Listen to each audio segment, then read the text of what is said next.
Assalamualaikum warahmatullahi wabarakatuh. Saya akan membincangkan tentang Kerajaan Kedah Tua. Nama saya Muhammad Darussyasa bin Muhammad Fakhrul Razi.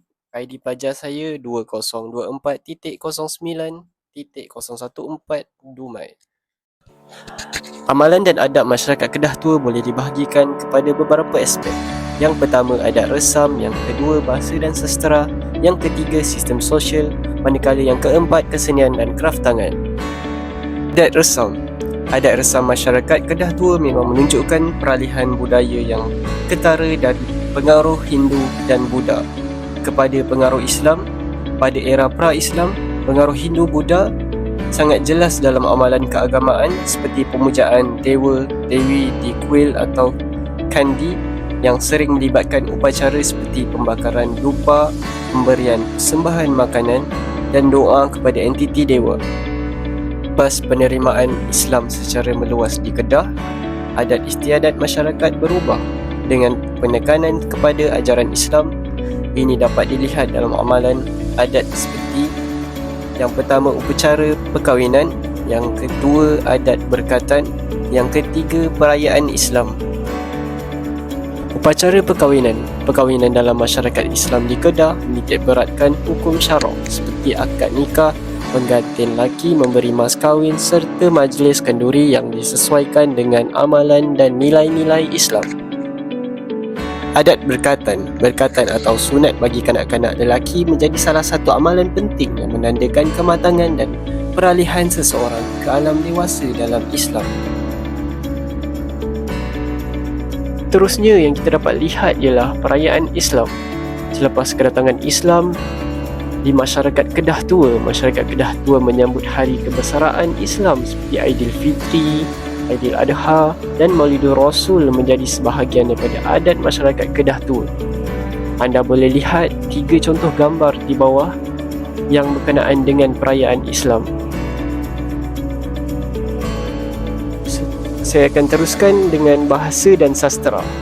Bahasa yang digunakan di Kedah Tua adalah bahasa Melayu. Namun ia diperkaya dengan penggunaan bahasa Sanskrit dan Tamil, terutamanya dalam penulisan teks keagamaan dan undang-undang. Pengaruh bahasa ini boleh dilihat dengan berbentuk yang pertama inskripsi, manakala yang kedua teks keagamaan dan undang-undang. Inskripsi, penemuan batu bersurat dan inskripsi lama yang ditulis dalam bahasa Sanskrit atau Melayu dengan percampuran istilah Sanskrit menunjukkan pengaruh Hindu-Buddha dalam tamadun ini.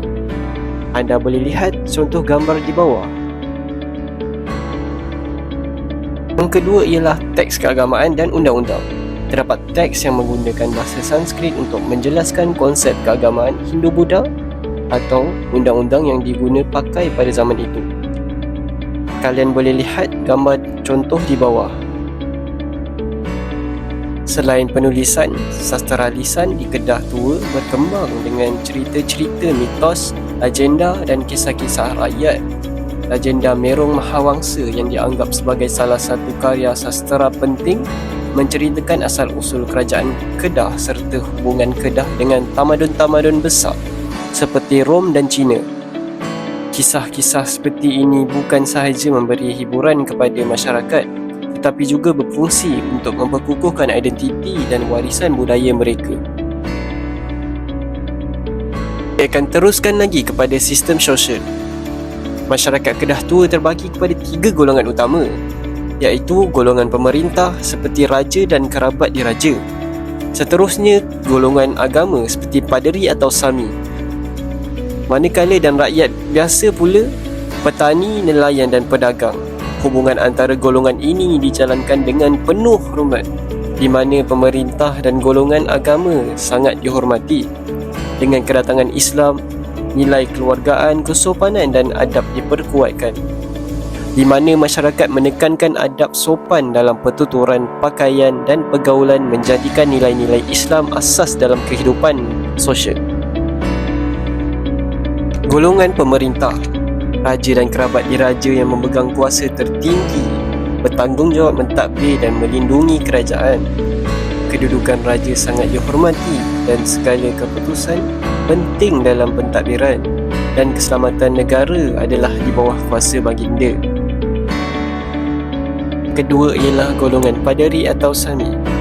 Mereka yang berperanan dalam hal-hal keagamaan dan upacara. Golongan ini bukan saja memimpin ritual agama, tetapi juga memainkan peranan penting dalam pendidikan spiritual masyarakat, mencerminkan pengaruh agama Hindu-Buddha pada zaman itu. Seperti kalian boleh lihat gambar patung Buddha di bawah. Manakala yang ketiga pula ialah golongan rakyat biasa, terdiri daripada petani, nelayan dan pedagang yang merupakan golongan utama dalam menjana ekonomi masyarakat. Pedagang terutamanya memainkan peranan penting dalam perdagangan antarabangsa menghubungkan Kedah Tua dengan negara luar. Kalian boleh lihat 3 contoh gambar di bawah. Saya akan teruskan dengan kesenian dan kraftangan. Kesenian masyarakat Kedah Tua dipengaruhi budaya luar, terutamanya dalam seni ukiran, tembika dan barangan logam. Mereka menghasilkan tembika, manik kaca dan perhiasan emas yang digunakan dalam upacara keagamaan dan melambangkan status sosial. Seperti contoh gambar di bawah, di belah kiri ialah manik kaca, manakala di belah tengah ialah perhiasan emas, manakala di belah kanan pula ialah tembika. Muzik dan tarian turut berkembang dengan pengaruh seni India dalam persembahan. Alat muzik seperti gambus dan tabla menunjukkan penyerapan budaya luar dalam kesenian tempatan. Kalian semua boleh lihat seperti gambar di bawah. Di belah kiri ialah gambus, manakala di belah kanan ialah tabla.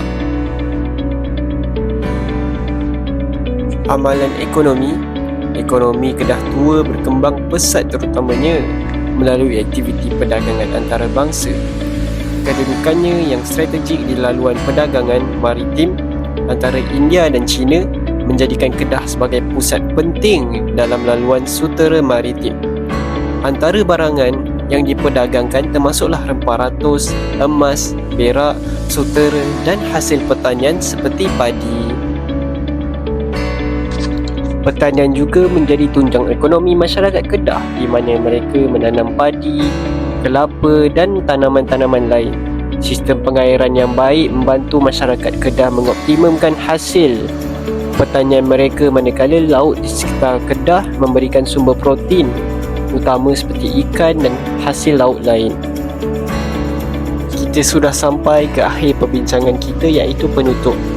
Kerajaan Kedah Tua mewakili tamadun awal yang kaya dengan warisan budaya, adat resam dan kepercayaan. Pengaruh luar seperti India dan Arab telah memberikan kesan yang mendalam terhadap perkembangan agama, budaya dan adat masyarakat Kedah, membentuk identiti unik yang dikenali hingga kini. Budaya yang diwarisi dari kerajaan ini terus memberi impak terhadap masyarakat Kedah moden, dengan banyak unsur-unsur tradisi lama masih dikekalkan dalam kehidupan harian dan upacara masyarakat sekarang. Hidup ini bagaikan roda yang berputar. Meskipun kebaikan kadang tak dihargai, jangan biarkan itu mengubah hati. Berbuat baiklah tanpa pamrih, sebab kebaikan akan selalu kembali pada waktunya. Sekian saja daripada saya. Sekian, terima kasih.